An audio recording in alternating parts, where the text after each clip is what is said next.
Joshua Reinstein, president of the Israel Allies Foundation. You had a meeting at The Hague recently. Tell us about that and why it was so significant. Well, it was a very big deal because we were able to gather the heads of Israel Allies caucuses from parliaments around Europe together for a policy conference.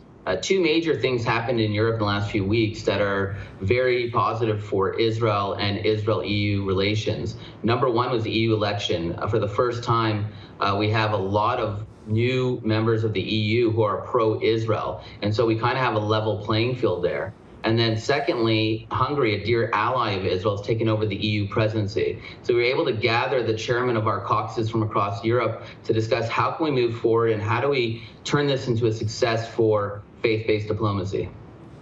Tell us what the mission of the Israel Allies Foundation is and explain faith-based diplomacy.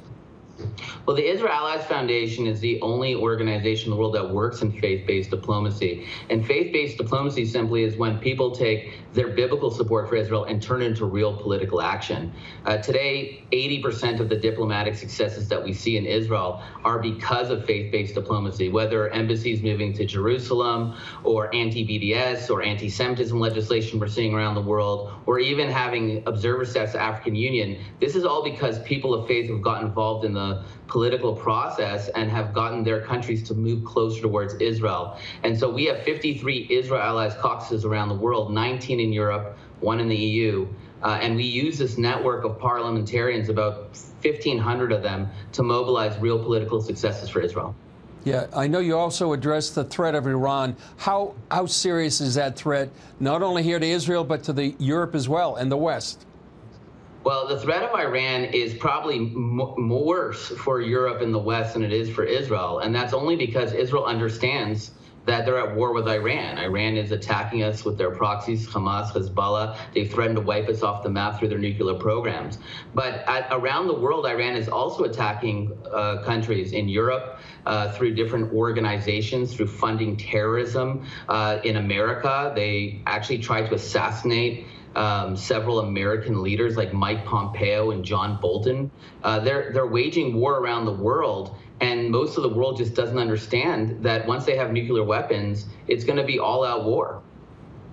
It seems significant, too, that you were at The Hague, and there's something called lawfare, and the International Court of Justice is there, the International Criminal Court. How dangerous as well is lawfare, and how do you see that playing out right now? Well, lawfare is only dangerous if countries play along with it. You know, the ICC, for example, or ICJ, they have no jurisdiction over Israel. They have no way of, doing anything when it comes to legal political warfare here. But if countries agree to it, then it becomes dangerous. And what we had with the Trump administration is that he basically sanctioned them and defunded them, saying that if they go after Israel and then shortly after they'll probably go after America, they're going to go after them. Unfortunately, this current administration, the Biden administration, has done nothing to stop the ICC lawfare program. And so it is becoming dangerous because if America abides by it, if EU abides by it, then they can start arresting leaders like Benjamin Netanyahu, our defense minister, people of that effect. Yeah. The other issue I know you addressed was recognizing Jerusalem as the capital of Israel. Did you find progress on that front? Yeah, well, last year we had our big chairman's conference in Europe in Prague, and they came out with something called the Prague Statement. That was eventually passed by the parliament in the Czech Republic, or in the Prague parliament, and that proclamation stated, and it was passed unanimously, that they're going to move their embassy to Jerusalem. We believe that the best time to move your embassy to Jerusalem is right now, while we're under war, to show solidarity with Israel and to show that people are lining up on the side of freedom and justice. And so we're doing a big push to try to get our parliaments and parliament members and their countries to move their embassies. And so far, we've heard statements from countries like Holland, Hungary, of course, the Czech Republic, Italy, saying that they're likely to move their embassies, but yet there has been no date set. So we're really working on that, not just in Europe, but around the world. The next embassy to be moved to Jerusalem will be Paraguay, and we're involved in that as well. Yeah, last question, Josh. How about the summing up 9 months of war with Hamas and now Hezbollah?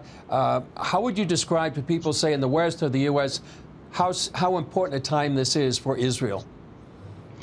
Look, we're in the middle of an existential war, a major threat. If we lose, that's the end of Israel. We have to win this war, and we're going to win this war. I think that there's been a red line after the rapes and attacks and beheadings of babies and all the terrible things that you saw on October 7th.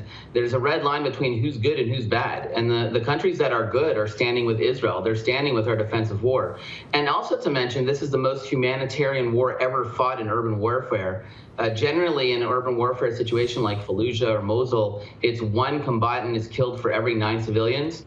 According to our information, it's one combatant to half a civilian killed. So not only are we fighting a war in a very difficult situation, but we're putting our own troops at risk, making sure that we protect their citizens since they're using their citizens as human shields. So I think that this is the time that all countries should unite and support the only free democracy in the Middle East, Israel.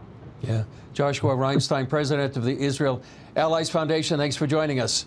It's great to be on the show, Chris. Thank you.